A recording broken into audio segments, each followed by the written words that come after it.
누가복음을 우리가 이제 계속 함께 보는 중입니다. 누가복음.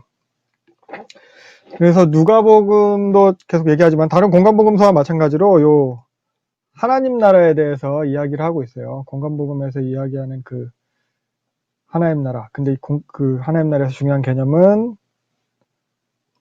통치의 개념이라는 말을 했었습니다. 통치. 특히 누가복음은 이미 시작된 하나님 나라, 현재적인 하나님 나라에 대해서 더욱 강조를 하고 있어요. 그래서 이미 예수 그리스도로 인해서 하나님 나라가, 하나님의 통치가 실현됐다. 현재적 하나님 나라가 시작됐다. 이걸 갖다가 이야기를 하고 있는 거예요. 그래서 예수님으로 인해 실현된 이 하나님 나라의 통치라는 것은 바로 우리가 이제 계속해서 보고 있는 건데, 이걸 통해서 현지적으로 나타나는 걸 우리가 새 질서라고 계속 표현하고 있는 부분이거든요. 새 질서에 대한 거예요. 예수님으로 인해서 시작되어지고 적용되어지는 요 새 질서. 이 새 질서를 한마디로 말하자면은, 한마디로, 새 질서의 성격을 한마디로 표현하자면은 역전이라고 할 수 있을 거예요. 공동체에서 그동안에 이제 받아들여질 수 없었던 그런 낮은 지위에 천대받던 자들이 용납되어지고 높아지고 이렇게 되는 일들이 일어나는 거죠. 그래서 누가복음은 이런 소외된 자들에 대한 이제 관심이 많아요. 가난한 자, 이방인, 여인, 죄인. 그래서 잃어버린 자를 찾아서 구원하시는 예수님. 이게 이제 누가복음의 큰 주제라고 이야기했었습니다. 그래서 지난 시간까지 본 내용도 이런 내용이에요. 이러한 하나님의 이제 통치의 실현, 새 질서, 소외됐던 자들의 그렇게 용납되어지고 회복되어지는 거. 이러한 역전을 갖다 보는 눈이 복이 있다라고 지난 시간에 예수님께서 이제 제자들한테 말씀하신 거거든요. 너희들이 보는 눈을 보는 게 복이 있다. 구약의 선지자들이나 왕들이 그토록 보고자 했는데 보지 못했던 거다. 이런 새 질서의 실현을 갖다. 그래서 오늘도 지난 시간에서 이어지는 그 누가복음 본문을 볼 텐데, 누가복음의 어떻게 보면 이제 지리적인 구조로 보자면은 갈릴리 사역이 끝나고 예루살렘으로의 여정이 이제 시작되는 시점이에요. 예루살렘의 여정. 그래서 요 기간에 이제 제자들을 집중적으로 가르치는 사역이라고 했어요. 그래서 기적은 줄어들고 많은 비유로. 그래서 가르침의 분량이 더 늘어나는 그런 본문이라고 할 수 있겠습니다. 그래서 예루살렘 여정에서 그 제자들을 집중해서 가르치잖아요. 그래서 결국 제자도에 대한 가르침이에요. 이 부분은. 그래서 예수를 따른다는 것이 어떤 것인가. 하나님 나라의 그런 새 질서에 대한 가르침과 적용이라고 할 수 있어요. 그래서 이 가르침이 심화될수록 결국 이 배척이 심화돼요. 여기서 이제 옛 질서와 새 질서가 부딪히게 되는 거죠. 기존 질서와 새 질서. 새 질서가 충돌하는 것들이 이제 계속 이제 그 대립이 점점 부각되게 돼요. 이런 관점을 가지고 오늘 본문을 또 이어나갔으면 좋을 것 같습니다. 그래서 지난 시간에는 요 70인 제자 파송 이야기까지 봤어요. 그래서 이어지는 내용들도 결국 이제 기존의 질서를 깨뜨리는 새로운 가르침입니다. 하나님 나라의 새 질서. 70인 제자 파송도 결국 이 70이라는 숫자가 상징하는 게 이제 이방인 선교에 대한 것을 갖다가 이제 상징하고 있다고 이야기했잖아요.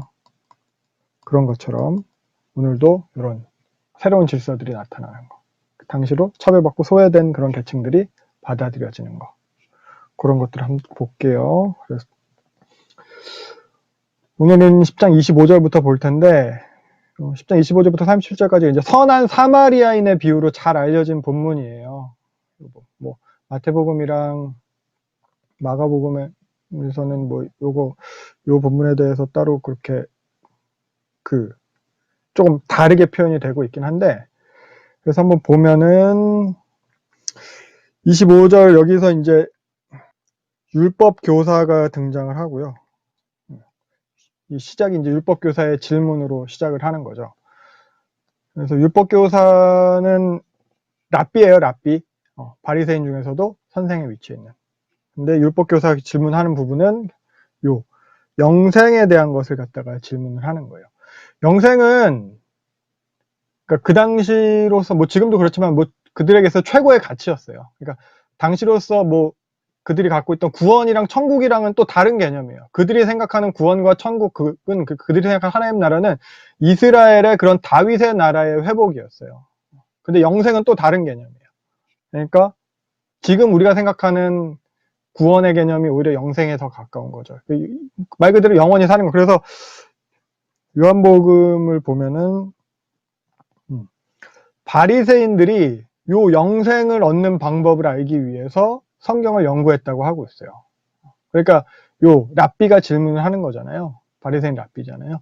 이 사람은 이게 직업이에요. 성경을 연구해서 어떻게 하면 영생을 얻을 수 있을까? 이렇게 하는 거예요. 그러니까 자기 직업이 이건데 이걸 예수님한테 물어보는 거예요. 시험하는 거죠. 그래서 예수님이 율법교사한테 되물으시고 율법교사가 대답을 합니다.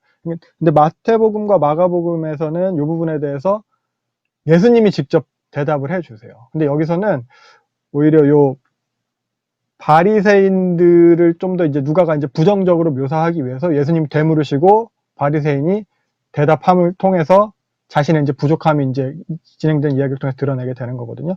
그래서 결국 율법교사는 자기가 이렇게 예수님한테 묻고 대답하는 과정 가운데에서 예수님이 자기랑 다른 의견을 내면은 그걸 갖다 이제 책 잡아가지고 어떻게 좀 비난하려고 했을 거. 성경에 그렇지 않다 뭐 이런 식으로. 그래서 먼저 바리새인이 대답을 하는데 27절 보면은 내 마음을 다하고 내 목숨을 다하고 힘을 다하고 뜻을 다하여 주 너의 하나님 사랑해라. 요거 하나님 사랑, 이웃 사랑에 대한 내용이잖아요. 요게 신명기와 레위기에 나타난 본문이거든요. 바리새인들이 이제 모세오경 잘 알고 있으니까 요것을 갖다가 이제 인용을 해서 대답을 한 거예요. 근데 율법교사가 이렇게 대답을 했더니 어떻게 보면 바리새인 생각에는 예수님이 이것과 다른 얘기하면은 이제 자기가 더 옳은 걸 갖다 성경으로 뭐 증명 이런 식으로 생각을 했을 텐데 예수님이 자기 대답이 옳다고 이야기하시는 거예요. 28절 보면은 그래 너 그렇게 하면 된다. 28절 예수님이 그렇게 하면 된다. 그렇게 살아라 하는 거예요. 예수님도 이렇게 그렇게 하면은 살게 된다. 이것도 또한 보면은 레위기 본문을 갖다 인용하시는 거예요. 율법을 인용해서 하신 말씀이에요. 그래서 뭐 반대되는 의견이 나올 줄 알았는데 같은 얘기하고 또 맞다고 하시니까 이제 율법교사가 이번에는 29절 보면은 자신을 옳게 보이려고 해요. 29절 자기를 옳게 보이려고 질문을 해요. 내 이웃을 사랑해야 한다면 그 내 이웃이 누구냐 이 개념 이거예요. 이거. 그래서 유대인의 이웃 개념에서 살펴보면은 유대인들에게 있어서 같은 율법 아래 있는 율법을 지키는 그 사람이 이웃이에요. 그러니까 이방인은 전혀 이웃에서 고려 대상이 아니에요. 고려의 범위가 아니에요. 그러니까 이방인은 전혀 그냥 지옥의 딸감으로 여기고 있는 거예요. 그러니까 당연히 이웃이 아니죠. 무슨 이웃이에요.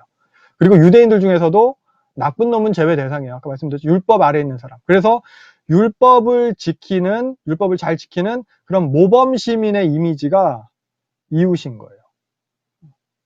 그러니까 사랑받아야 하는 대상, 사랑받아 마땅한 대상. 그러니까 율법교사가 이제 이걸 갖다가 보면 자기를 옳게 보이려고라고 이야기를 하고 있어요. 그래서 내 이웃이 누구냐고 물어보는 거예요. 이웃, 아까 말했듯이 모범시민.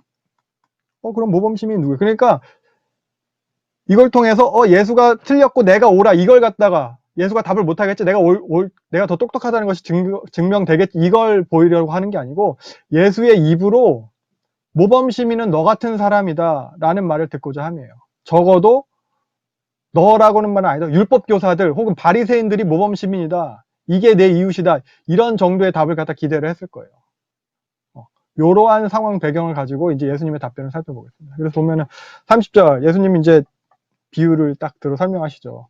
요 얘기는 이제 마태복음이나 마가복음엔 나오진 않아요. 하나님 사랑, 이웃사랑에 대한 본문만 해라. 요 얘기까지만 나오고. 그런데 이런 비유를 들어서 예수님 설명을 하십니다. 그래서 어떤 사람이 예루살렘에서 여리고로 가는 길에 이제 강도를 만나서 다 뺏기고 거의 죽을 지경이 되어버린 거예요. 실제로도 그 예루살렘에서 여리고까지 그 길에는 강도떼가 많았다고 합니다. 그래서 지도를 갖다 한번 살펴보시면은 대충 감은 오시죠? 지도 보면 이제 어디가 어딘지. 그래서 여기가 예루살렘이고 여기가 여리고입니다. 그래서 사실 여기가 사마리아잖아요. 그래서 예루살렘을 올 때 이쪽으로 이렇게 통과해서 오는 경우가 드물었어요. 그래서 지난 시간에 봤듯이 예수님께서도 갈릴리에서 예루살렘으로 오실 때 사마리아를 통과해서 가려고 하니까 사마리아 사람들이 예루살렘으로 가는 건 우리 못 지나가요. 길을 안 빌려주잖아요. 그래서 보통 코스가 오게 되면은 요단강으로 내려와서 요단강 계곡을 따라서 여리고까지 와서 그 다음에 예루살렘으로 오는 게 이게 이제 일반적인 코스예요. 그래서 그렇게 먼 거리는 아니에요. 대략 예루살렘부터 여리고까지가 한 36km 정도 된대요. 근데 요 해발 고도 차이가 좀 많이 나요. 여리고성이랑 예루살렘 같은 경우는 예루살렘은 760m, 여리고는 마이너스 250m. 해수면보다 낮은 거죠. 요 정도의 높이 차이가 있어요. 그래서 요 길목, 그러니까 오르막길, 내리막길이잖아요. 요 길목에 이제 강도대가 많은 거예요. 일반 그 당시에도 그렇고 이후에 사도 이후 속사도 시대 때까지도 요 동네가 그렇게 좀 위험한 동네이긴 했대요. 그래서 제사장이 처음에 등장을 하죠. 여기 강도 만난 산자를 갖다 이제 발견을 하죠. 제사장도 그 길로 가다가 31절 보고서 이제 피해서 가고, 그리고 또 레위인도 등장하죠. 레위인도 그거 보고 피해서 가고 그냥 가게 되고, 당시에 예수님의 요 설교를 들었던, 이 예화를 들었던 원청중들은 요걸 갖다가 당연한 것으로 여겼을 거예요. 레위인이나 제사장 둘 다 이제 성전에서 섬기는 사람들이잖아요. 시체를 만지면 안 돼요. 항상 성전에 있어야 하는 그 대제사장 같은 경우는 어떤 시체든지 부모의 시체도 만지면 안 되는 거예요.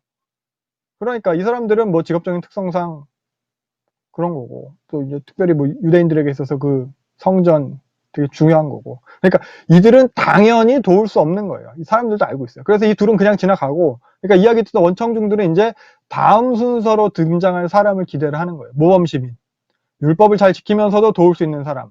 그러니까 어떤 바리새인이나 율법 교사가 등장할 걸 기대했을 거예요. 그래서 예수님 말씀하신 결론이 제사장보다 레위인보다도 율법 교사가 옳다. 그 사람이 사랑받아 마땅한 이웃이다. 이게 원청중이 생각하는, 예측하는 그런 결론이었을 거예요. 근데 33절 보면은 갑자기 이제 듣보잡이 등장하는 거죠. 사마리아인이요. 그러니까 그들의 상식으로는 이 사마리아인이 좋은 일을 해서는 안 돼요. 사마리아인이랑 유대인들이랑 서로 막 앙숙이었잖아요. 성전 지을 때 막 못 짓게 하고, 그 이전에도 아스로 포로로 잡혀가면서 사마리아 쪽에 이제 아스로 혼혈 정책으로 인해서 이미 다 이방인화 되어 버렸고, 포로 귀환했을 때도 성전 짓고 성벽 지을 때 계속 방해를 하고, 또 마카비 왕조 때는 오히려 이제 유대인들이 사마리아 그리심산에 있는 사마리아인들의 그 성전을 갖다 아예 파괴를 해버리고, 그러니까 서로 사이가 안 좋은 사이인 거예요. 그러니까 사마리아인도 이걸 딱 유대인이 이런 거 유대인이 쓰러져 있는 거 봤으면은 잘 됐네 이러고 욕하면서 가든지, 아니면은 혹시 남은 거 있나 이러고 더 뺏어가 더 털어가든지 이렇게 해야 되는 게 그들의 상식인데, 그게 아니라 누가 봐도 인정할 만한, 누가 봐도 고개를 끄덕일 만한 그런 자비를 베풀게 되는 거죠. 자기 것을 다 희생하면서 섬기잖아요. 끝까지 그렇게 책임져주는 그런 모습의 섬김을 사마리아인이 베푸는 거예요. 그래서 결국 예수님의 이러한 이야기에서 옳게 보인 것은 율법 교사가 아니라 사마리아인이 되는 거예요. 사실 율법 교사가 자기를 옳게 보이려고 했으나 옳게 보이게 된 사람은 사마리아인이 된 거죠. 그래서 예수님이 누가 강도 만난 자의 이웃이냐, 가서 너도 그런 모범 시민이 되라, 이렇게 말씀하시는 거예요. 가서 너도 이와 37절. 그러니까 율법 교사로서는 상당히 기분 나쁜 비유예요. 이거는 자기가 사마리아인보다 못하다는 비유예요. 이것도 역전이 일어나는 거거든요. 그러니까 율법 교사는 지금 예수님한테 딱 이렇게 와서 질문하고 얘기한 것 자체가 살펴보면 자신들이 최고로 여기던 것을 가지고 와서 예수님한테 질문했어요. 영생이에요. 영생 최고로 여기던 거, 그걸 가지고 와서 질문했어요. 하나님 사랑과 이웃 사랑, 율법 중에 최고에 되는 개념, 최고의 가치로 여기던 걸 가져왔어요. 근데 이것에 대한 대답으로 예수님은 그들이 최악으로 여기는 것을 통해서 설명을 해주세요. 최악으로 여기는 그 사마리아, 거기다가 그 사마리아인을 자신들의 그 최고의 가치, 그 가치를 공유하는 집단에 포함시켜버려요. 이웃의, 모범시민의. 이게 역전이에요. 그러니까 이 비유는 그들이 갖고 있는 그런 선민의식을 깨는 거예요. 기존 질서를 깨는 이런 게 새 질서를 갖다 이제 가르치는 그런 거죠. 그래서 이러한 성취를 보는 눈이 복이 있다 라고 예수님이 지난 시간에 또 제자들에게 그렇게 말씀을 하신 겁니다. 그래서 사실 보면 율법교사의 이런 질문 자체가 29절의 질문 자체가 옳은 질문이 아니에요. 그러니까 하나님 나라 질서에 위배되는 질문이에요. 이미 질문에서 이웃과 이웃이 아닌 사람으로 나누는 것을 전제하고 있어요. 예수님의 가르침에 어긋나는 거예요. 질문에서조차. 그러니까 예수님 뭐 평지순 6장에서 봤듯이 원수를 사랑하라고 하셨는데 이웃에 대해서 구분선을 그어버리는 거예요. 경계를 그어가지고 사랑한 자를 갖다가 내가 편한 사람으로 택하겠다는 개념이 바탕에 깔려 있는 거예요. 그러니까 질문 자체에 문제가 있어요.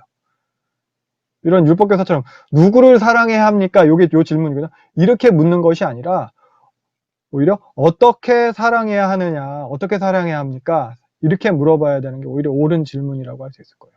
그래서 예수님께서 어떻게 사랑해야 되는지를 알려주는 거예요. 이웃 사랑을 한다는 것이 어떤 모습인지. 사마리아인은 결국 원수를 사랑한 거거든요.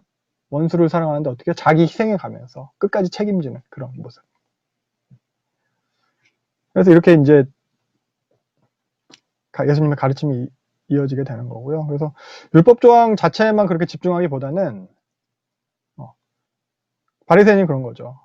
이웃 사랑에서 이웃이라는 그 조항 자체 이런 거에만 집중하기보다는 그런 조항이 만들어진 이유가 되는 그 율법의 근본 정신을 잊지 않도록 해야 돼요. 그게 결국 하나님 나라 통치 원리잖아요. 그 통치 원리를 생각해야 되는 거예요.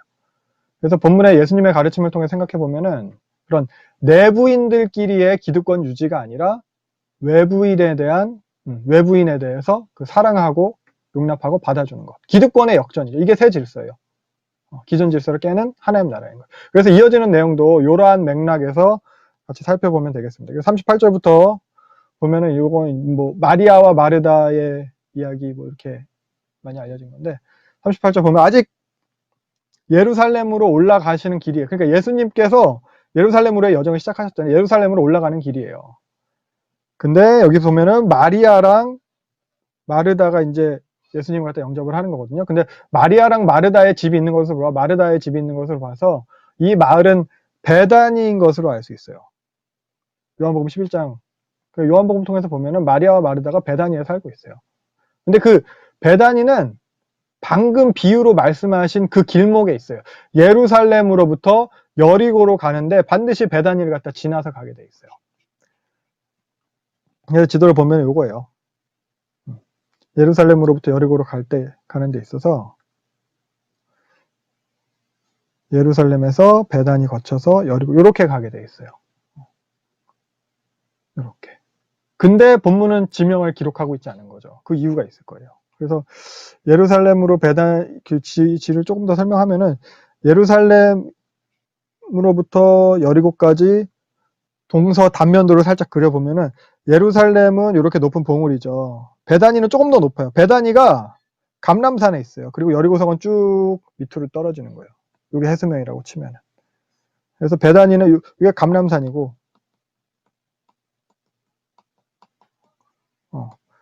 감람산이고 감람산 아래쪽 여기쯤에 이제 베다니가 위치를 할 거예요. 이런 느낌이에요. 그래서 여기는 예루살렘은 아까 760m라고 했어요. 감람산은 830m예요. 이 정도. 여리고성은 여기 있겠죠. 높이 차이가 이렇게 나요. 그래서 지금 마리아 마르다 본문을 생각하면은 예수님이 벌써 베다니까지 오신 거거든요. 근데 예루살렘에서 베다니까지는 3km 거리예요. 다 온 거예요. 예루살렘으로 여정 지난 시간에 시작했는데 벌써 예루살렘으로 도착하시면 안 돼요. 그래서 당장 오늘이라도 갈 수 있는 거예요. 그래서 예수님이 복음서 마태복음, 마가복음 같은 경우에 보면은 예루살렘에 가서 머무실 때마다 베다니에 들려요. 낮에는 예루살렘 사역하고 저녁엔 베다니 와서 주무시고 또 낮엔 예루살렘 이런 식이거든요. 그러니까 이미 베다니에 왔다는 건 예루살렘에 도착했다는 얘기인데, 근데 누가복음은 후반부가 계속해내는 예루살렘으로의 여정이거든요. 벌써 예루살렘 도착하시면 안 되는 거예요. 그래서 누가는 여기 본문에서 지명을 갖다 빼고 있습니다. 38절 보면 그냥 그들이 길 갈 때예요. 그러니까 일부러 베단이라는 것도 숨기고 있는 거죠. 그러니까 이런 식으로 지명을 빼면서까지 이 내용을 여기에 기록해야 될 이유가 있는 거예요. 메시지의 전달을 위해서 의도적으로 이런 구조를 갖다 취하고 있는 거예요. 그래서 누가가 말하고자 하는 바. 앞에서부터 계속 이어지고 있는 거죠. 새 질서예요. 기존 질서를 깨는 그 하나님 나라에 대해서 보여주려고 하는 거예요. 그래서 10장이 다 그래요. 70인 저자파서 아까 이방인에 대한 거라고 했잖아요. 선한 사마리아인 비유, 뭐 말 그대로 사마리아인이죠. 마리아 마르다 여인이에요. 이 이야기들 다 사회 소외계층들이에요. 소외계층들을 갖다 모아서 누가가 이제 전달하고자 하는 메시지가 있는 거예요. 요한복음에 하면 요 마리아와 마르다의 오빠가 나사로예요. 아무튼 그 집에 초대를 받았어요. 그래서 뭐 지금도 그렇지만 당시 뭐 중근동에서는 식사 준비는 당연히 여자의 몫이었어요. 집 안에서도 부엌이 여자들의 영역이고 거실은 남자들의 영역이에요. 그게 남자와 여자의 구별된 그런 모범적인 모습인 거예요. 근데 39절 보면은 동생 마리아가 하는 모습이 이제 상당히 이제 거북스러운 모습인 거예요. 여자가 식사 준비를 하지 않아요. 게다가 부엌이 아닌 남자들의 공간에 남자랑 같이 있는 거예요. 이거는 이제 당시로서는 이거는 되게 도를 넘어서는 되게 뻔뻔한 행동인 거예요. 거기다가 특히 요 발치에 앉아 라는 표현이 당시에 이제 관용적인 표현이거든요. 관용적으로 발치에 앉다, 발 곁에 앉다, 이게 제자가 되다라는 표현이에요. 그래서 사도행전에는 같은 단어를 갖다가 문하라고 표현하고 있어요. 바울이 얘기하는 거예요. 나는 유대인으로 길리기아 다소에 났고 이 성에는 가말리엘, 바리새인 랍비 되게 유명한 사람, 가말리엘 문하에서 이게 발 옆에서 원어 이거예요. 이걸 갖다 우리나라 말로 문하라고 번역한 거예요. 제자라는 뜻이잖아요. 스승과 제자 사이를 이렇게 표현하는 거잖아요. 그러니까 마리아의 모습이 예수님의 발치에 앉아서 그 말씀을 듣고 있는, 이게 영락없는 제자의 모습인 거예요. 예수님 문하에서 예수님의 말씀을 듣는 거예요. 좀 더 이걸 갖다 과격하게 해석한 학자들은 이런 마리아의 모습에 대해서 말씀 교사, 랍비의 지위로 부여하기도 해요. 그러니까 율법 교사로 준비하고 있는 모습이다. 이거는 마리아가, 여자가. 그러니까 40절 마르다가 그러니까 나서는 거예요. 나 봐라, 나는 혼자 부엌에서 준비하는 것도 힘든데 마리아는 지금 뭐 하는 거, 이거 해서는 안 될 일을 하고 있는 게 아니냐. 예수님 왜 그걸 그냥 두고 보세요. 좀 혼내주세요. 막 이렇게. 모범되는 일 좀 하라고 좀 잘 좀 가르쳐 주세요. 이렇게 혼내고 있는 거예요. 혼내달라고. 이런 의미인 거예요. 마르다의 말은. 그러니까 41절에 예수님이 대답을 하십니다. 여기서 보면은 이례적인데 두 번 연속으로 부르고 있어요. 마르다야, 마르다야. 마르다에 대한 이런 관심과 사랑이 드러나고 있는 표현이, 혼내는 게 아니에요. 좀 안쓰러워 하시면서 설명하는 거예요. 그러면서 42절, 여기는 뭐 몇 가지만 하든 이렇게 나오는데 대부분의 사본에는 요 몇 가지만이 없어요. 다른 번역본들 뭐 참고하시면 보면 아시겠지만 어떻게 번역되면 중요한 일은 한 가지뿐이다 이렇게 번역이 돼요. 중요한 일은 한 가지라는 얘기예요. 그 한 가지를 마리아가 택하였다. 무슨 일? 제자가 되는 일, 말씀 듣는 일, 말씀을 공부하는 일. 그래서 여기서 좋은 편을 택하였으니 좋은 편이 개인 취향에 대한 게 아니라 라이크가 아니에요. 굿이에요. 굿. 탁월한 것, 우수한 것, 선한 것, 훌륭한 것을 선택했다 이거예요. 자기 취향에 좋은 거 선택했으니까 됐지, 너도 네 좋은 거 해, 이게 아니고 탁월한 걸 선택했다. 그래서 가장 중요한 일은 말씀을 듣는 일이라는 것을 갖다가 누가가 얘기하고 있어요. 누가는 다른 복음서에 비해서 이 듣는 것 강조해요. 말씀을 듣고 배우는 것. 그래서 그 일에 여자도 예외가 될 수 없다. 당시 통념처럼 남자들에게만 해당되는 일이 아니라는 거예요. 예수님이 이런 식으로 경계를 깨뜨리고 있는 거예요. 새 질서를 갖다 이렇게 보여주고 계시는 거예요. 그래서 10장의 흐름을 보면은 누가는 이렇게 선한 사마리아인의 비유를 이어서 바로 요 마르다 마리아 이야기를 배치하고 있어요. 두 이야기는 모두 다 다른 복음서에선 등장하지 않아요. 누가만의 기록이에요. 새 질서에 대한 거. 하나님 사랑, 이웃 사랑. 그래서 요 마리아의 모습을 통해서 하나님 사랑이 어떤 것인지, 하나님 말씀 배우는 거, 말씀 듣는 거. 그리고 선한 사마리아인 비유를 통해서 이웃 사랑에 대해서 이렇게 가르쳐주고 있는 거예요. 그래서 결국 새 질서에 대해서 가르쳐주고 있는 거고요. 하나님 사랑, 이웃 사랑의 결국 새 질서가 율법 정신에 어긋나지 않는 율법 정신의 실현이라는 거. 요게 다 70인 제접하는 게 마찬가지고 누가만 기록하고 있는 누가가 제시하는 하나님 나라의 통치 원리인 거예요. 그래서 예수님께서는 이렇게 어떻게 보면 마르다는 그 당시의 관습적인 그런 경계, 남자와 여자의 경계, 이런 경계를 갖다 이제 당연하게 여겼잖아요. 요 마르다에 대해서 그렇게 옛질서에만 그렇게 사로잡혀서 열심히 있는 그 마르다를 안쓰러워 하시는 거죠. 그래서 지금 우리에 대해서는 어떻게 여기실지 좀 생각해 볼 수 있어야 될 것 같아요. 마르다도 예수님을 사랑했잖아요. 그래서 그 예수님을 사랑한다는 것, 그 마음은 진심일 수 있는데 예수님이 보시기에는 안타까운 모습일 수 있다는 거예요. 종교개혁이 일어났어요. 벌써 400~500년 전에 일어났어요. 그래서 우리에게도 성경이 주어졌어요. 그런데도 우리는 여전히 종교개혁 이전의 모습으로 그렇게 그냥 지내고 있는지도 모르겠어요. 그러니까 말씀은 그냥 다 교역자들의 영역으로, 목사나 전도사들, 뭐 그런 신학자들의 영역으로 경계선을 그어놓고 우리는 그냥 그저 뭐 봉사와 헌신과 의미를 모르는 그런 순종과 열심 뭐 그러면서 그걸 또 다른 사람이랑 비교하고 그러면서 또 상처받고, 그러니까 예수님이 안쓰러워하면서 부르시는 거예요. 마르다야, 마르다야. 그래서 우리도 이렇게 말씀을 통해서 하나님과의 교제를 빼앗기지 않는, 마리아처럼 빼앗기지 않는 우리가 되어야겠습니다. 네. 그래서 누가는 이런 본문을 통해서 예루살렘의 여정이잖아요. 이 본문 요 컨텍스트를 통해서 예수님을 따르는 자들의 모습이 이러해야 된다고 보여주는 거예요. 제자들 집중사기라고 했잖아요. 그래서 이어지는 내용도 이렇게 예수님을 따르는 자들이 어떠해야 되는지에 대한 가르침이 이어지는 거거든요. 기도를 가르치는 이야기가 나옵니다. 기도에 대한 가르침이에요. 11장.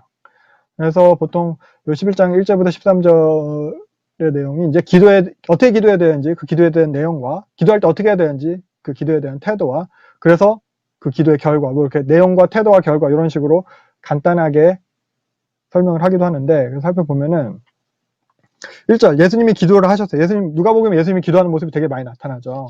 기도를 강조해요, 누가복음은. 그리고 기도를 마치니까 제자들도 이제 예수님 기도 자주 하시니까 예수님한테 알려달라고 하는 거예요. 그리고 당시엔 그 랍비들이 자기 제자들한테 기도를 가르치는 일, 뭐 기도문 만들어주는 일이 뭐 일반적인 일이었어요. 세례요한도 그랬고, 예수님 제자 중에도 세례요한 제자였다 예수님한테 온 안드레 같은 경우도 있고, 그러니까 얘기했겠죠. 그러니까 제자들이 간청해 하니까 예수님 이제 가르쳐 주시는 거죠. 그래서 2절부터 4절 보면 이거 주기도문에 대한 거예요. 우리가 하는 주기도문은 마태복음에 있는 거고, 요 누가복음 버전이 이런 건데, 학자들은 요 누가복음 본문이 주기도문의 원형이었을 거다 이렇게 주장을 하기도 합니다. 그래서 보면은 마태복음의 주기도문과 누가복음의 주기도문은 그 등장하는 배경도 달라요, 사실. 마태복음은 그 본문을 보면은 외식하는 바리새인들한테 이제 막 어떻게 보면은 책망하시면서 바리새인들처럼 그렇게 외식하려고 기도하지 마라, 니는 이렇게 기도해야 된다 하고 가르쳐 주는 거고, 누가복음은 아까 말했듯이 지금 제자는 어때야 되는가, 이 컨텍스트라고 했잖아요. 이 제자로서의 삶과 관련해서 기도를 가르쳐 주시는 거예요. 그래서 뭐 주기도문의 자세한 해설은 마태복음에서 보도록 하겠고요. 여기 누가복음에서의 그런 맥락을 살펴보는 정도로 한번 볼게요. 그래서 예루살렘으로 여정이라고 했어요. 제자들 집중사역, 제자들한테 자기를 따르는 게 어떤 것인지 그걸 가르치는 그 연장선상에서 이 의미를 보면은, 물론 표면적으로는 어떻게 기도할지 그 내용을 알려주신 모습이긴 한데, 살펴보면은 2절 보면 아버지여 이름이 거룩히 여김 받으시며 나라가 임하시고, 아버지여, 이 호칭, 사실 이 호칭은 예수님께서 기도할 때 쓰셨던 호칭이거든요. 지난 시간에도 보면은 70인 제자 전도여행 갔다 와가지고 그걸 보시고 예수님께서 기뻐하시면서 기도하실 때 아버지라는 호칭, 그러니까 자기가 하나님에 대해서 부르던 호칭을 그대로 제자한테 부여하고 있어요. 그래서 이것도 지난 시간에도 봤지만 예수님과 제자가 다르지 않다, 같은 위치를, 동일한 지위를 부여하는 거예요, 여기서도. 그래서 하나님에 대해서 아버지로, 물론 뭐 구약에도 신명에도 보면 이스라엘 백성이 하나님에 대해서 아버지로 표현하긴 하지만 요런 기도할 때 이렇게 아버지라고 부르는 건 그렇게 일반적인 건 아니었어요.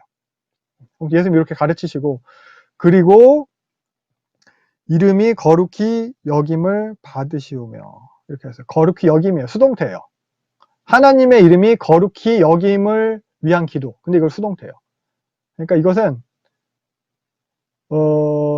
자신들이 자신들, 그러니까 하나님의 백성으로서 본인들이 삶이 어떠해야 되는지를 위한 기도라고 할 수 있거든요. 그러니까 우리의 삶이 하나님 욕먹이는 삶이 되지 않게 해주세요. 이런 식의 기도인 거예요. 그래서 구약에서도 보면은 이런 이야기도 있어요. 레위기에서 보면은 거룩한 이름, 성호죠. 속되게 하지 마라. 나는 이스라엘 거룩하게 받을 것이니까 너희 하나님께 우리가 거룩하게 함을 통해서 하나님의 이름이 거룩히 여김을 또 받게 된다는 거죠. 그래서 에스겔에서도 보면은 너희가 그들 가운데서 더럽힌 나의 큰 이름. 이스라엘 백성이 우상 숭배하고 막 지저분하게 행하면서 하나님의 이름이 더러워진다는 거예요. 근데 그걸 갖다 이제 에스겔 3장에 회복하겠다는 말이거든요. 그래서 다시 또 너희로 말미암아 나의 거룩함을 나타내리라. 이렇게 하나님의 백성이 어떻게 하느냐에 따라서 하나님의 이름이 거룩히 여김을 받는 거예요. 그래서 레위기에도 보면은 자녀를 몰래 우상 숭배죠. 우상 숭배에서 하나님의 이름을 욕되게 한다는 거예요. 거짓 맹세해서 하나님의 이름을 욕되게 한다는 거예요. 그리고 또 성물, 재물이죠. 하나님한테 그런 잘못된 부정한 재물 바치는 걸 통해서 하나님의 이름을 욕되게 한다는 거예요. 말라기에서도 동일한 내용이죠. 이거 하나님 이름 함부로 대하고 제사 드릴 때 제사 그런 율법 안 지키면서 뭐 제사 부정한 거 드리고 이걸 통해서 하나님의 이름 더러워지는 거 이런 것들. 그리고 또 여호와의 백성, 여호와의 땅에서 떠난 자, 하나님을 떠나는 백성들, 하나님의 백성이면서도 하나님의 백성답게 살지 않다, 하나님과 함께하지 않을 때 더러워지는 거예요. 그래서 요런 것에 대한 기도라고도 생각할 수 있어요. 이거는. 이름이 거룩히 여김을 받으시는 거, 우리를 통해서 우리가 하나님을 욕먹지 않게 본이 되는 백성으로 그렇게. 그리고 이제 2절 하반절 보면은 나라가 임하시오며 하나님 나라에 대한 거죠. 그러니까 앞에 하나님의 이름이 거룩히 여김 받는 것과 바로 뒤에 이거는 하나님 나라, 이 하나님 나라의 임함과 하나님의 이름이 거룩히 받는 거, 요거는 이제 뗄래야 뗄 수 없는 관계예요. 그러니까 하나님 나라의 실현, 하나님 나라의 그런 통치의 실현, 이게 하나님 나라의 임함이잖아요. 요 하나님 나라의 통치의 실현을 통해서 하나님의 이름이 거룩히 여김을 받게 되는 거거든요. 우리가 이 땅 가운데 하나님의 통치를 구현하는 삶을 사는 것을 통해서 그게 본이 되는 삶이죠. 하나님의 백성으로. 그게 하나님의 이름이 거룩히 여김을 받는 삶이라는 거예요. 3절 보면은 날마다 매일의 양식에 대한 기도거든요. 일용할 양식. 근데 여기 누가는 날마다가 추가돼요. 마태는 날마다가 없거든요. 그리고 요 주기도문에서 3절은 현재형으로 쓰여져 있어요. 현재형. 지금, 날마다 우리에게 필요한 양식. 이런 기도는 사실 현재 우리의 상태, 이 기도를 해야 되는 원청중, 그리고 또 원독자, 지금 이 기도는 우리의 이런 예수를 따르는 자들의 현재적 상태를 갖다 이제 반영하는 표현이거든요. 하나님의 통치, 하나님의 이름을 거룩하게 하는 하나님의 통치를 이제 실현해 가는 그 제자들의 모습, 현재적 모습이 이런 필요가 있다는 거예요. 그런 새 질서를 행하는 예수를 따르는 자들에 대해서 매일매일의 먹을 것을 갖다가 매일매일의 생존을 위한 필수적인 필요들이 계속 될 것을 갖다가 바탕에 깔고 있는 이런 기도인 거예요. 그러니까 새 질서를 행한다고 해서 예수를 따른다고 해서 하나님 백성이 된다고 해서 모든 게 다 편한 대로 되는 만사형통이 아니라는 거예요. 그리고 이어지는 것도 마찬가지 그런 개념이 들어있습니다. 4절 우리가 우리에게 죄 지은 모든 사람을 용서하오니. 여기서 용서는 원어적으로 요 용서 그리고 요 죄 지은 사람 용서 요거 이제 원어적으로 보면 빛을 탕감해 주는 거예요. 빚진 것을 탕감해 주는 거. 이게 이제 안식년과 희년의 개념이 들어있는 거거든요. 구약 레위기에서 봤던 거. 그러니까 7년마다 정기 면제년 되면 이제 빚을 다 탕감해 주잖아요. 그리고 희년이 되면은 땅도 막 다 돌려주고 막 그러잖아요. 노예도 다 해방해주고. 그러니까 요 개념이 여기 들어있는 거고. 그래서 빚진 모든 사람을 용서해 주는 건데 여기서는 또 강조되는 게 모든이에요. 모든. 마태복음엔 요 모든이 없어요. 근데 누가는 요 모든을 또 강조해요. 그러니까 누구까지의 경계가 없어요. 뭐 친한 사람, 잘해주는 사람, 착한 사람 이게 아니고 모든 사람에 대해서 용서를 하라는 거예요. 이런 비탄감, 이웃사랑의 실천이죠. 이것도 율법 정신의 실현이죠. 근데 요렇게 해서 하오니 우리의 죄도 사하여 주옵시고라고 하는데 요게 그러면은 우리 죄 용서를 구할 수 있는 전제가 되는 건가? 근데 그건 아니고 이게 그런 상황임을 고백하는 거예요. 우리가 이렇게 했다는 거. 그래서 사실 이게 원어적으로 보면은 여기는 우리가 우리에게 죄 지은 모든 사람을 용서하오니 요게 먼저 나오지만 원어는 요게 먼저 나와요. 우리 죄를 용서하여 주세요. 우리가 우리에게 죄 지은 모든 사람을 용서합니다. 이게 원어적인 순서예요. 표준세 번역은 뭐 순서는 요 개역 개정을 따르고 있는데 번역은 제가 방금 말씀드린 요 번역대로 표준세 번역은 하고 있더라고요. 아무튼 그래서 특별히 요게 이제 뭐 대가를 받을 만한 행동을 했으니까 이런 거 해주세요 이렇게 드러냄이 아니에요. 그냥 요 기도는 그래서 우리에게 죄 지은 모든 사람을 용서해야 하는, 용서하는 게 당연한, 그게 그러한 상태를 갖다가 이야기하는 거예요. 이게 이제 정상적인 상태라는 거예요. 어떻게 보면 매일의 삶을 그렇게 손해보면서 살아야 되는 상태. 이게 예수를 따르는 자 된 일반적인 모습이라는 거예요. 그러니까 어떻게 보면 당연한 게 예수님 그 누가복음, 뭐 마태복음의 뭐 산상순, 누가복음에서 평지순, 그 평지순 내용을 생각해 보세요. 원수를 사랑하라고 하고 오른뺨 맞으면 왼뺨 돌려대라고 하고 겉옷을 달라고 하면 속옷까지 주고 그러한 삶을 살으라고 하기 때문에 이러한 기도를 갖다 가르치시는 거거든요. 그러한 상황이기 때문에 이런 기도를 할 수밖에 없어요. 그래서 요 본문도 4절도 내가 그러한 어떻게 보면 손해보면서도 용서하는 정상적인 올바른 모습을 살았다. 그런 새 질서, 예수님의 가르침대로 하나님 통치 원리를 실현하면서 살았다. 그러니까 나에게도 그런 이제 새 질서가 하나님의 통치가 적용되게 해달라. 그런 기도인 거예요. 물론 예수님의 가르침도 이와 다르지 않아요. 그 마태복음 18장에 보면은 1만 달란트 빚진 자랑 100데나리온 빚진 자 요 이야기 나오잖아요. 그래서 1만 달란트 빚진 자가 자기 빚 탕감을 받고 나가면서 자기한테 100데나리온 빚진 자 멱살 잡고 하니까 어떻게 해요? 다시 제 감옥에 가두고 빚 다 1만 달란트 받아 이거잖아요. 그래서 예수님께서 이렇게 이제 결론으로 18장 35절 말씀, 마태복음 18장 35절 말씀을 하시는 거거든요. 그래서 사실 하나님한테 많이 탕감받은 자, 용서받은 자, 많이 은혜를 받은 사람이 용서하는 것 같아요. 그런 사람은 당연히 용서를 하게 된다. 이런 개념이 깔려 있는 것 같아요. 우리는 사실 요거 보면은 이런 걸 더 특정 지으려고 하죠. 형제. 쟤는 형제가 아니니까 용서 안 해도 돼. 뭐 이렇게. 바리새인처럼 우리 스스로 불편하지 않게 적용하려고. 근데 그렇지 않다는 거. 누가복음 봤듯이 모든 사람을 용서한다고 이야기하고 있어요.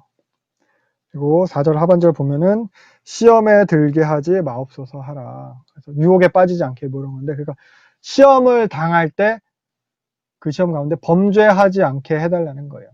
시험 자체가 없게 해달라는 게 아니고, 그러니까 늘 시험 가운데 있는 상황인 사람이 드리는 기도인 거예요. 근데 그럴 수밖에 없는 게 시작해도 얘기했지만 예수님 사역이 이제 진행이 되고 가르침이 진행되면서 이제 새 질서와 옛 질서의 충돌, 그 배척의 상황이 있다고 했잖아요. 그러면은 제자들도 그런 삶을 살게 되면은 자기들이 알고 있는 그 옛 질서의 유혹이 있는 거예요. 그게 시험인 거예요. 그 상황 가운데에서 어떤 것을 갖다 선택할 것인가. 그러니까 묵은 포도주의 유혹인 거죠. 누가복음 5장에서 봤던 것. 새술은 새부대라고 하면서 예수님 말씀하셨어요. 묵은 걸 먹고 새 것을 좋다는 사람이 없대요. 그리고 이게 유혹이에요. 이게 우리의 처한 상황이라는 거예요. 이게 그래서 예수님이 기도할 내용으로 가르쳐 주신 거예요. 그래서 2절 부분, 요 2절을 갖다 일반적으로 뭐 성령이라고 한다면, 뭐 하나님에 대한 기원이라고 한다면, 그게 일반적인 유대 기도문 형식에도 이런 게 기원으로 시작을 하고 있거든요. 이거라고 한다면은 2절을 누가의 그런 주기도문에서 보다 강조되는 내용은 결국 요 3, 4절인 거죠. 우리에 대한 거예요. 우리의 필요와 우리의 날마다의 현실에 대한 부분이에요. 날마다의 필요를 채워주시는 거, 날마다 우리가 그런 새질서, 이웃사랑을 실천할 수 있게, 시험 중에 죄 짓지 않게, 하나님 나라의 통치 원리대로 살도록 하는 거. 그러니까 이게 뭐 주기되는 내용은 뭐 결국 하나님 나라의 통치 원리가 구현되는 것을 갖다 기도하는 건데, 누가복음 12장 31절 다음 시간에 볼 요런 예수님의 가르침과 가르침을 반영하고 있는 거라고도 할 수 있어요. 먼저 그 하나님 나라를 구해라. 그리고 또 이런 기도의 내용은 예수님의 그런 광야 시험의 내용을 갖다 반영하는 것이라고도 합니다. 그럼 예수님도 광야에서 배고프셨고 또 많은 유혹이 있었고 그랬잖아요. 그래서 요게 예수님을 따르는 자로 살아가는 백성들이, 그 성도들이, 우리가 당하게 되는 당연한 상태라는 거예요. 날마다의 필요가 채워지지 않는 가운데서 내가 용서해야 될 자들이 날마다 존재하고, 또한 우리는 날마다 시험에 들어서 죄를 범할 상황에 늘 노출되게 되는 거예요.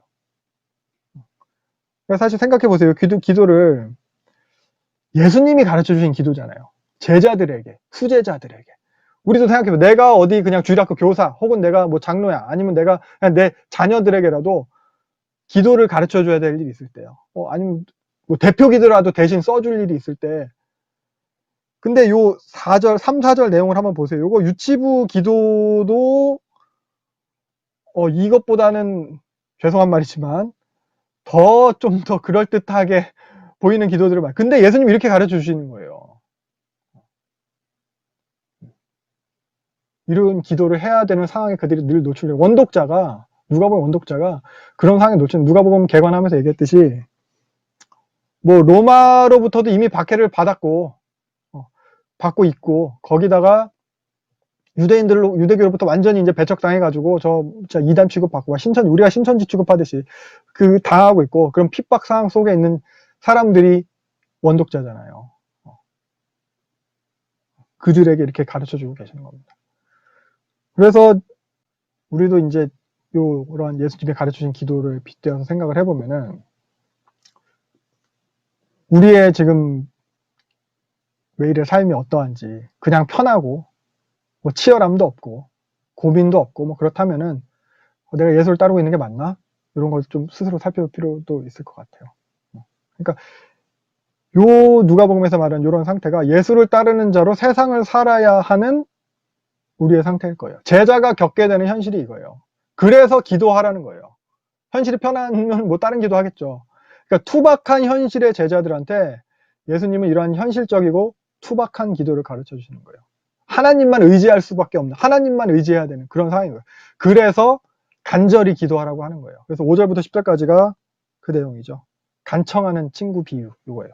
기도를 하는 태도를 가르치시는 걸로 이렇게 많이 설교되는 본문이에요.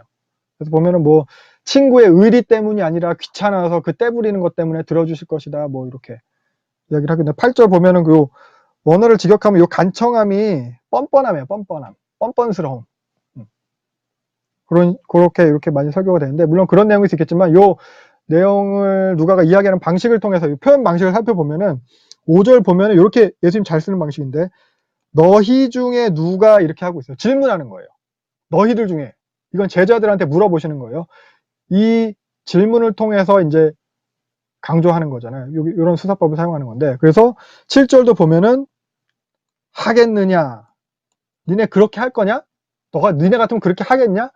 의문문으로 끝나잖아요. 그렇게 안 하겠다라는 거, 안 할 것이다라는 걸 강조하는 거거든요. 그럴 수 없다라는 걸 강조하는 거예요. 그러니까 여기서 강조되는 것은 뻔뻔하게 기도하면 다 된다, 이걸 강조하는 게 아니라 하나님께서 우리의 기도를 거절하실 수 없다, 이게 먼저 강조되는 거예요.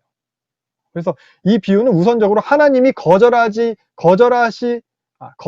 않으시는 분이다, 거절하시지 않는 분이다, 이걸 갖다 먼저 가르치는 거예요.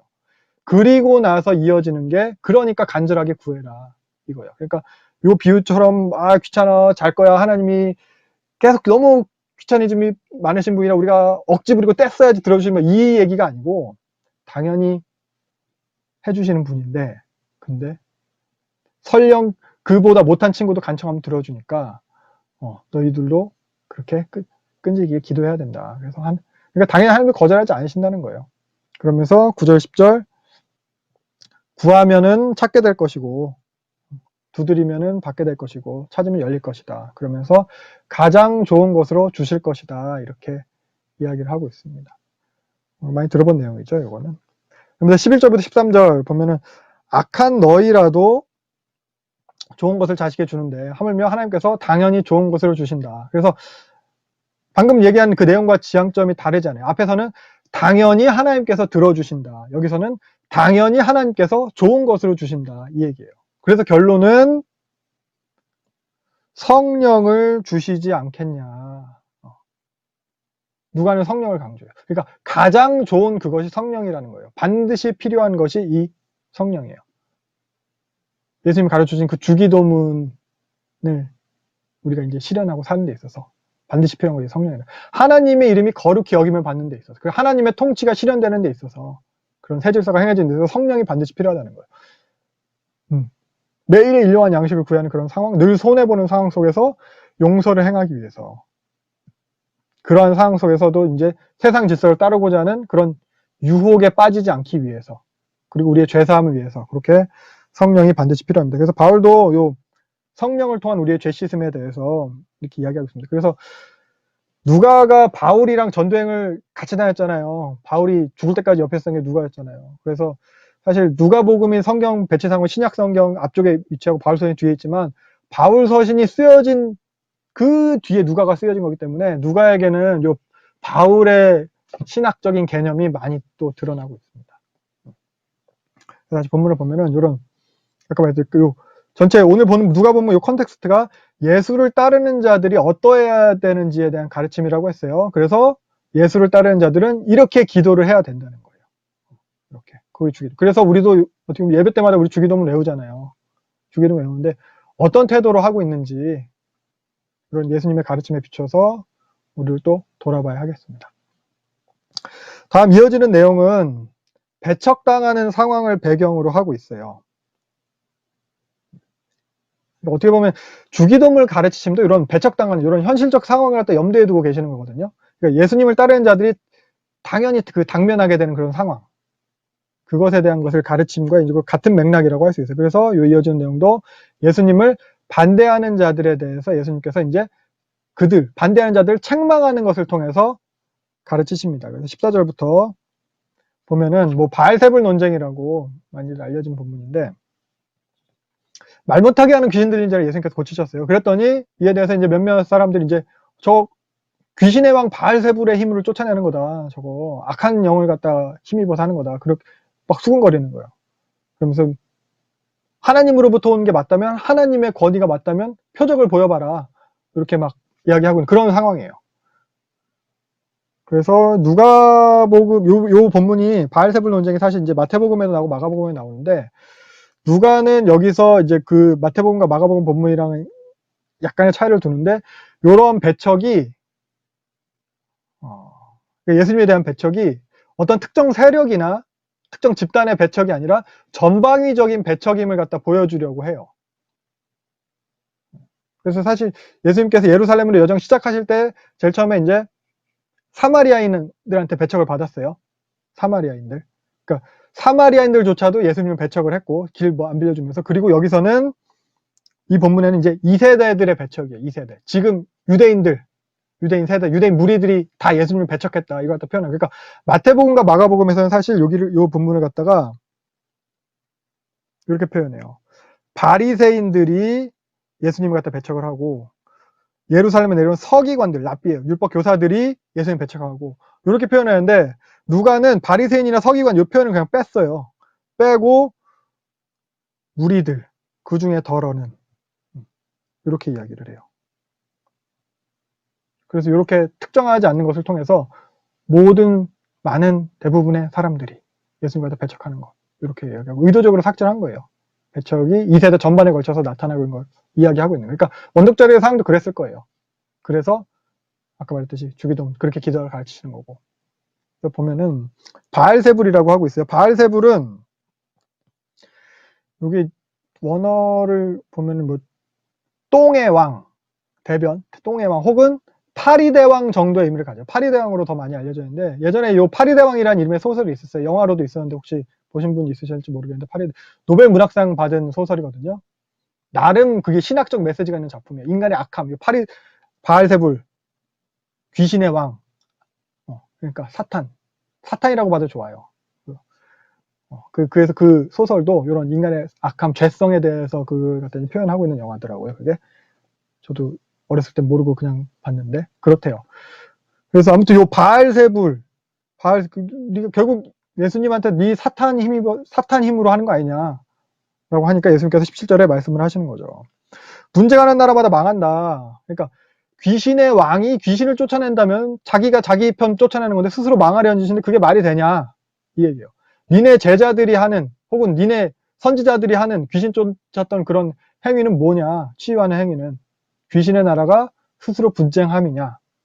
나는 귀신의 나라가 아니다. 나는 하나님 나라다. 이 얘기를 하시는 거예요. 그래서 하나님 나라가 20절 하나님 나라가 이미 너희에게 임했다라고 하는 거예요. 내가 하나님 나라를 힘입어서 하나님 나라 하나님의 능력 여기 하나님의 손을 갖다 이제 능력 하나님의 통치 이런 걸 갖다 표현하는 거예요. 그래서 하나님의 능력을 힘입어서 내가 쫓아냈다. 그러니까 하나님의 통치가 실현됐다. 그래서 나로 인해서 이미 하나님 나라가 시작됐다. 이걸 갖다가 이야기하는 거예요. 이미 너희에게 임했다.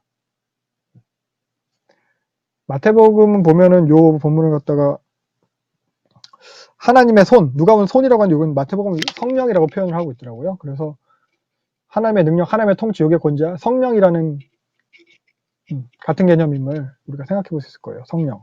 섭리주죠, 섭리주. 다 되게 하시는 분, 이루시는 분. 아무튼 그래서 21절부터 보면은 또 이제 이어서 이제 자기가 이제 사탄과 같은 세력이 아니라는 것을 갖다가 예수님께서 이제 강조하시는 거거든요. 여기서 보면은 강한 자가 결국 예수님께서 이제 사탄을 갖다 이제 비유적으로 이렇게 말씀하신 거고, 더 강한 자는 예수님 자신을 갖다 말하는 거예요. 그래서 강한 자랑 같은 세력이 이제 사탄의 나라죠. 그리고 예수님 자신은 이제 하나님 나라. 이걸 갖다 이야기를 하는 건데, 그러니까 내가 요 강한 자, 사탄을 갖다가 굴복시키고 무장 해제시켰다. 그러니까 나랑 함께하지 않는 자는 나를 반대하는 자다. 그런 너희는 요 하나님 나라를 해치는 자다. 결국 니네는 사탄의 나라다. 이 얘기하시는 거예요. 그러면서 24절도 계속 그런 반대하는 자들에 대해서 비유로 이제 계속 말씀을 하시거든요. 그래서 청소되고 수리된 집에 더 심한 7 귀신이 들어왔다. 요 이야기인데, 그러니까 결국 유대인들 지금 예수님한테 이렇게 이제 배척하는 무리들, 그 율법 아래 있다고 스스로 여기는 그런 자들에 대한 거예요. 그러니까 요 비유에 대해서 사실 마태는 마태식의 해석을 갖다 덧붙이고 있긴 하거든요. 이 악한 세대가 또한 그렇게 되리라. 지금 예수님을 배척하고 있는 그 악한 세대가 그렇게 된다는 거예요. 그래서 해석을 하면은 니네들이 하나님의 백성으로 선민으로 율법 받은 자들로 그렇게 어떻게 보면 청소되고 수리된 자인데 그냥 그러고 있으면은 이전 형편보다 더 비참하게 될 거다. 그냥 그러고 있는 게 뭐예요? 예수님의 말씀을 들었는데도 행하지 않고 그냥 그대로 있는 거. 선민으로서 예수님이 그들 가운데 오셔서 먼저 그들에게 예수님께서 가르치시고 계신데 그걸 갖다 이제 받아들이지 않으면 그냥 청소된 상태로만 그대로 있으면은 니네 상태가 이전보다 더 심하게 될 거다. 비참하게 될 거다. 그러니까 듣고 행해라. 그런 거예요. 지금 그냥 너의 그런 상태, 옛 질서를 그렇게 고수하려고 하지 말고 새 질서에 대해서 배척하지 말고 듣고 깨달아서 행해라. 이 얘기를 하는 거예요.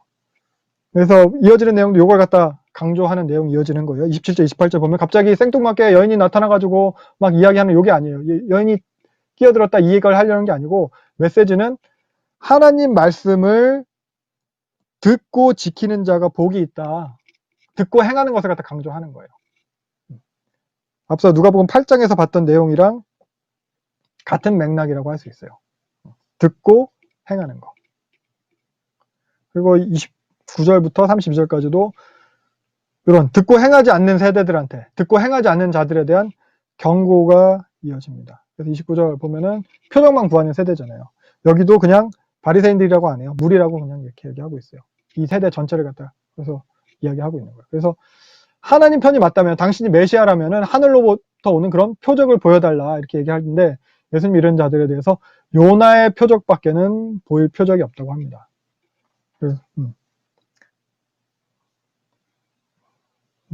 말씀드렸듯이 누가는 요 서기관과 바리새인을 삭제했어요. 그냥 무리라고 했어요.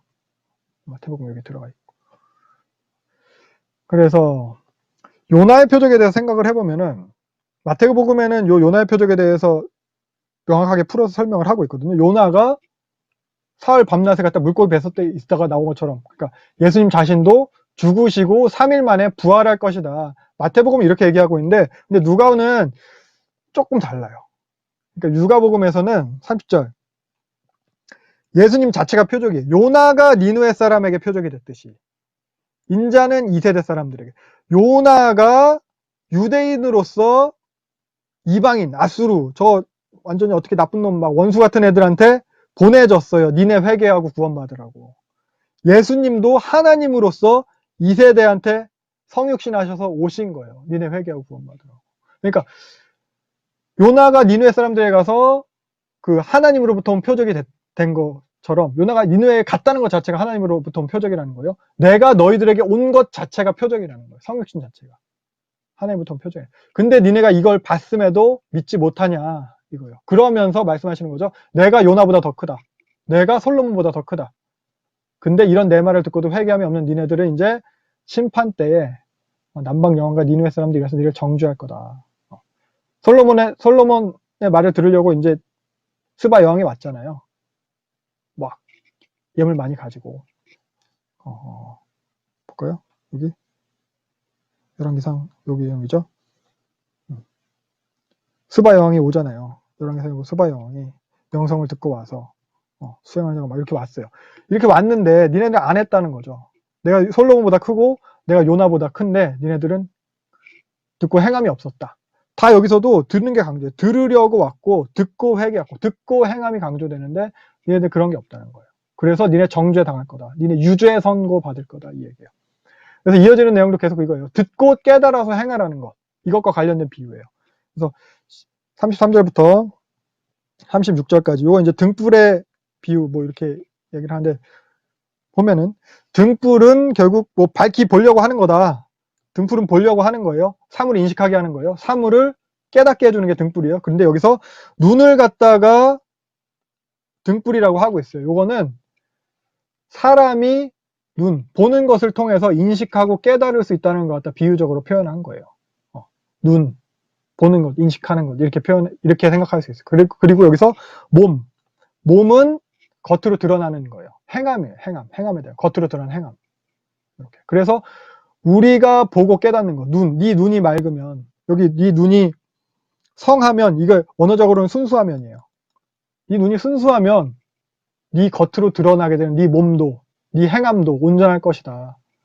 또한 반대로 네가 보고 깨닫는 것이 악하면 그 행함도 그럴 것이다. 보는 것이 나쁘면 네 행함도 나쁠 거다. 그거예요.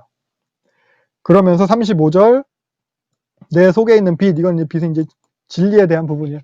네가 네 마음에 간직하고 있는 그 진리, 네가 받아들여서 깨닫게 된 그 진리, 그게 어떠한지를 살펴보라는 거예요. 그 깨달은 진리가 온전하면 네가 겉으로 드러나는 그 행함도 온전할 거다. 그래서 비로 그냥 의미를 간단히 정리해보면 보고 들은 것을 갖다 네가 순수하게 받아들여서 잘 깨달아라. 이 깨달음이 온전하면 그 온전한 깨달음이 네 행실도 온전하게 할 거다. 이 얘기예요. 그러니까 듣고 행하지 않는 사람들.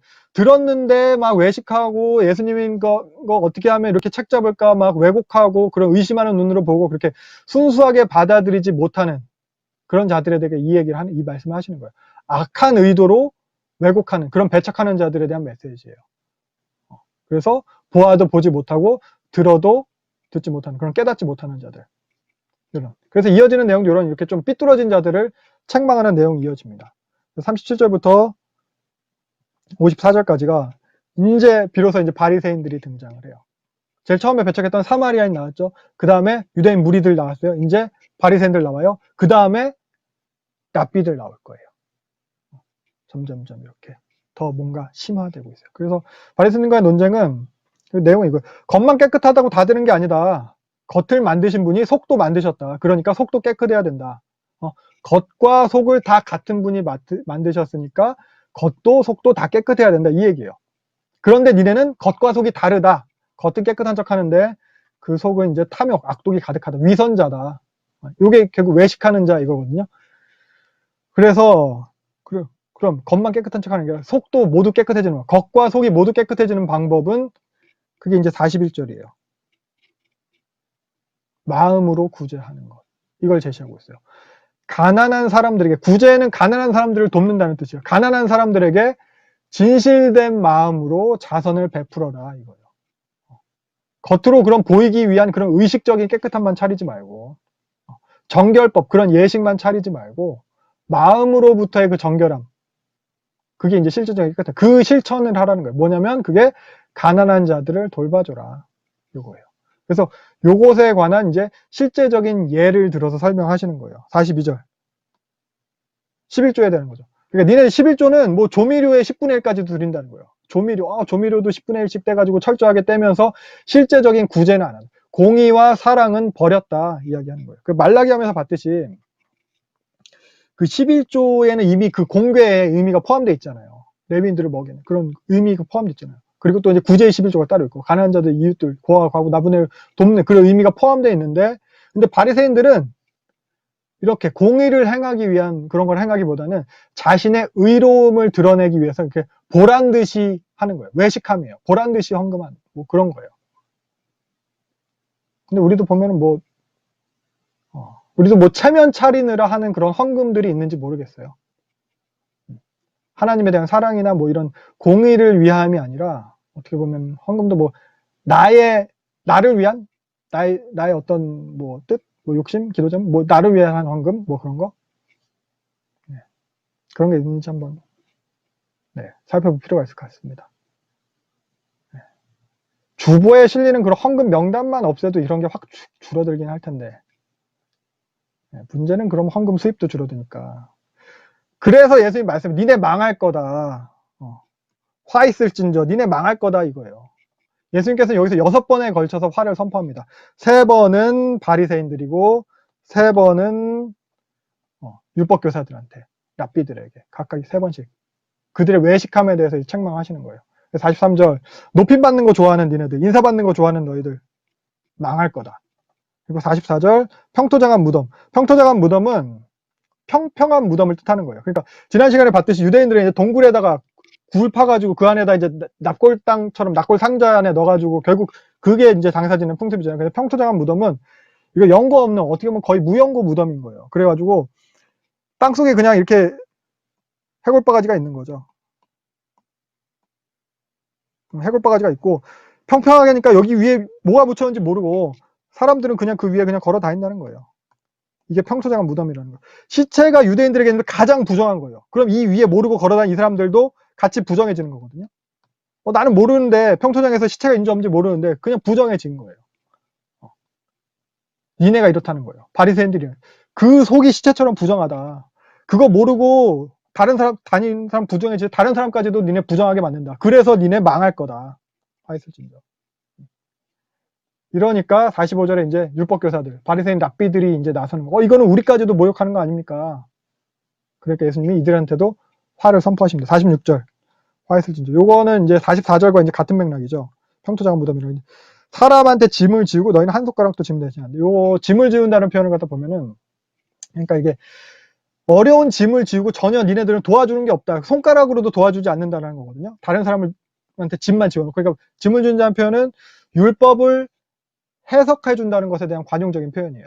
율법을 해석해서 백성들한테 어떻게 적용해야 되는지를 알려주는 것 같다. 짐을 지운다. 멍에를 매다 이렇게 표현을 해요. 그래서 당시 랍비들은 율법 해석을 갖다 아주 수준 높게 어렵게 해석해서 지키기 어려운 그런 높은 기준들을 갖다 제시를 하는 거죠. 그러면서 백성들이 그 기준을 지킬 수 있도록 돕는 데에는 뭐 손가락 하나 까딱하지 않았다는 거예요. 이게 사실 율법의 목적 자체를 갖다 반대로 행하는 거거든요. 그러니까 사람을 위한 율법이에요. 근데 도리어 사람을 넘어지게 하고 정죄하는 거예요. 사람이 하나님의 뜻을 살게 하기 위해서 하나님의 백성, 하나님과 함께하기 위한 율법이 돼야 되는데 오히려 못 지키게 만들어서 넘어지게 하는 율법이잖아요. 그것과 비교해서 자기들은 더 이제 높임받게 되는, 자기의 의가 더 드러나게 되는 그런 도구로 전락시키는 거예요. 요것에 대해서 이제 예수님께서 빗대어서 말씀하시는 거예요. 니네들 이렇게 짐 지우고 손가락 깎다가 니네 망할 거다. 그래서 마태복음에 비하면 예수님이 이런 랍비들한테 배우지 말고 자기한테 와서 배워라 라고 그래서 이렇게 말씀하시는 거예요. 요게 내 멍에를 배워라, 내 가르침 배워라 이거예요. 예수님이 뭐 마태복음에서 하겠지만 이게 단순히 뭐 육체적 노동이 힘든 거 뭐 이런 걸 말씀하시는 게 아니고 이런 가르침에 대한 부분이에요. 율법 정신의 실현에 대한 거예요. 그렇습니다. 그러면서 47절부터 51절 또 보면은 율법교사들한테 대한 이제 두 번째 화 선포가 여기서 이어지게 되는 거죠. 그래서 여기는 이제 외식함과 그들이 이제 변함없이 그런 악함에 대한 책임을 묻는 거예요. 니네 조상들이 선지자를 죽였다. 너희는 그 선지자들의 무덤을 만들어서 그들을 갖다 기념하고 이렇게 하고 장식해주고 하지만 니네들도 니네 조상들과 다를 바 없다는 거예요. 여전히 박해한다는 거예요. 선지자들을. 이제는 너희가 이제 그런 죄를 갖다가 담당하게 될 거라는 거예요. 50절. 네. 그러면서 51절 보면은 창세 이후로 모든 선지자라고 했죠. 50절 그래서 아벨의 피 그리고 사가랴의 피까지 니네들이 담당. 아벨은 아시죠? 성경에서 최초의 어떻게 보면 순교라고 하기 그렇죠. 아무튼 의인 그러니까 아벨의 피로부터 사가랴의 피라는 표현은 구약의 모든 의인들의 죽음 그걸 갖다 가리키는 말이에요. 그래서 사가랴는 뭐냐? 사가랴가 구약에서 제일 마지막에 죽은 그 의인인데 이게 우리는 모르죠. 이게 뭐냐면은 유대인들의 성경 배열 분류를 갖다 보면은 우리랑 다르잖아요. 그래서 창세기 모세오경으로 시작하는 건 똑같아요. 이렇게 크게 볼게요. 이렇게 시작하는 건 똑같고 그리고 나서 선지서 우리가 역사서로 여기는 거는 전선지서라고 또 부르는데 얘네들이 이제 성문서 케투빔이라고 부르는 것 중에서 시가서가 3권이 있고 그리고 메길로트라고 해서 축제 때 부르는 두루마기가 있고 그리고 요만큼이 역사서인데 얘네들은 성경 구약 그러니까 히브리인들의 성경 배열에서 제일 마지막이 역대기예요. 그러니까 제일 앞은 창세기, 제일 마지막은 역대기. 창세기에서 제일 먼저 죽은 아벨, 역대하에서 제일 마지막에 죽은 스가랴를 갖다가 이야기하는 거거든요. 그래서 스가랴가 그 제사장 여호야다의 아들인데 열왕기 하면서 기억나시는지 모르겠지만 남한국에 악한 여왕의 아달랴가 있었죠. 근데 아하스가 이제 아달랴의 아들인데 아하스가 죽잖아요. 근데 아하스의 아들인 요아스를 갖다가 여호야다 제사장이 숨겨가지고 8살 때 아달랴를 죽이고 왕으로 세워주잖아요. 근데 이 요아스가 말년에 우상숭배예요. 그래서 이 여호야다의 아들 스가랴가 어떻게 그럴 수 있냐라고 막 어떻게 보면 책망을 했죠. 하나님의 그 영의 감동에 대해서. 그랬더니 여호와의 전뜰 안에서 돌로 쳐 죽였더라. 이 얘기를 하는 거예요. 의인 스가랴 우상숭배 책망하다 죽은 스가랴. 요 이야기를 갖다 여기서 요 51절 얘기가 그거예요. 그러니까 구약의 모든 의인들의 죽음을 이제 니네가 담당할 거다. 니네도 똑같이 그런 놈들이니까. 예수님도 그러니까 원독자들 입장에서 예수님도 밖에서 죽었어요. 사도들 뭐 그 밖에 다른 제자들 그리고 현재 지금 예수를 믿는 그리스도인들을 박해하는 너희들 그것에 대한 이제 화를 갖다가 선포하고 계시는 겁니다. 네, 그래서 결국 이런 화 선포는 나중에 이제 예루살렘 멸망에까지 이어지는데 예루살렘 멸망도 이런 식의 심판을 이제 상징의 성취인 거예요. 그래서 누가복음이 진행되면서 이러한 심판에 대한 내용도 이제 점점 더 화를 선포하는 내용도 심화되게 됩니다. 마지막 세 번째 52절 세 번째 율법교사들에 대한 화 선포는 이것도 이제 46절이랑 이것도 같은 맥락이라고 할 수 있거든요. 지식의 열쇠라고 하고 있어요. 지식의 열쇠. 그러니까 종교 지도자들이 아까 말했듯이 율법을 해석할 수 있는 권위가 있다는 거예요. 성경에 대한 지식을 이 사람들이 독점을 했어요. 그러니까 열쇠를 갖고 있는 거예요. 그런 그들한테 그들이 이제 백성들을 갖다가 올바로 인도해야 돼요. 아까 말했듯이 하나님께로 올바로 인도해야 되는 건데 도리어 더 어렵게 만들어서 들어가지 못하게 한다는 거죠. 그게 열쇠를 가지고 못 들어가게 한다는 거예요. 그리고 아까 말했듯이 본인들도 스스로 그 말씀의 목적이랑 어긋나게 사용하고 있는 거예요. 자신의 의를 더 드러내기 위해서 사용하는 거잖아요. 하나님께로 인도하기 위해 사용되는 건데 다른 백성들은 오지도 못하게 하고 그렇다고 자기가 가는 게 아니라 자기는 오히려 자기를 더 드러내기 위해 사용. 그러니까 열쇠를 갖고도 남도 못 들어가게 하고 자기도 안 들어가고 이게 누가복음 6장에서 말씀하면 예수님이 이게 결국 맹인이 맹인을 인도한다는 이런 개념이 되는 거예요. 이렇게 결국 다 못 들어간다는 거예요. 그래서 니네 망할 거다. 52절 화 있을진저 망할 거다 이렇게 얘기하는 거예요. 그래서 여기까지 내용이 이런 이제 예수님을 배척하는 자들에 대한 책망이에요. 어떤 자들? 듣고도 회개하지 않는 자들. 들을 기회가 있었어요. 예수님이 봤어요. 표적이에요. 예수님이. 근데 그 기회가 있었는데도 행하지 않는 자들. 옛 질서를 고수하는 자들. 이런 자들에 대한 책망이에요. 그래서 이어지는 12장은 이런 배척의 상황 속에서 예수님을 따르는 자가, 제자들은 어떻게 해야 되는지에 대한 가르침이 이어지게 됩니다. 그러니까 오늘 주기도문도 그런 배경에서 가르치신 기도라고 했잖아요. 그러니까 주기도문의 구체적인 적용판이라고 할 수 있을 거예요. 12장부터가. 그래서 오늘 내용을 좀 정리를 하면은, 오늘은 여기까지 보는 걸로 하고, 본 내용을. 그래서 오늘 본문을 통해서 공통적으로 강조되는 것은, 듣고 행함이에요. 듣고 행함. 요게 이제 오늘 같이 본 내용 중에서 공통적으로 다 강조되는 거거든요. 마리아와 마르다. 말씀을 듣고 행하는 일, 말씀을 듣는 일. 이게 하나님 사랑이라고 그랬어요. 그리고 사마리아인이 행한 것, 이웃사랑. 요거였어요. 그러면서 결국 요게 이제 새 질서였잖아요. 근데 바리새인들은 예수님이랑 새 질서, 예수님의 가르침, 이런 말씀을 듣고도 행하지 않았어요. 하나님 믿는다고 했지만 그들은 어떻게 보면 하나님 나라 백성이 될 기회를 갖다 이제 차버린 거예요. 그런 모습. 근데 이러한 모습은 사실 우리도 이제 교회는 다니지만, 예수는 믿는다고 하지만 듣고도 그런 행하지 않는 모습에 대해서, 우리도 그런 모습이 있는 것에 대해서 좀 반성해 볼 수 있어야 될 것 같아요. 그래서 예수님이 아까 바알세불 논쟁하면서 이야기하셨잖아요. 듣고도 행하지 않는 모습에 대해서. 청소되고 수리된 집에 더 악한 7 귀신이어서 더 심하게 비참하게 된 상태라고 말씀하셨어요. 그래서 듣고 지키는 자가 복이 있다 라고 또 말씀하셨어요. 그래서 그럼 어떻게 지키는 것이냐, 어떻게 하는 것이냐 라고 했을 때는, 그런 바리새인들처럼 옳게 보이는 일들만 겉으로만 하는 게, 그게 이제 지키는 게 아니라 진실된 마음으로 뭐였어요? 어려운 사람들을 돕는 것. 이걸 갖다 강조하고 있어요. 구제. 이렇게. 그리고 70인 제자판 할 때처럼, 그럼 우리의 상태는 어때요? 어린 양이 이리 가운데 가는 모습이에요. 이런 모습이라고 말하고. 그러니까 우리가 옳아요. 우리가 맞아요. 우리가 진리예요. 근데 그렇다고 해서 이 진리를 강제할 수가 없어요. 우리는. 내가 손해보고도 용서하는 거예요. 어린 양이에요. 어린 양이 이리 가운데 있는 거예요. 그래서 성령이 필요한 거예요. 성령으로 행하는 것을 갖다가 강조하고 있습니다. 예수님은 요걸 갖다 이제 계속해서 가르치고 계시는 거예요. 제자들한테.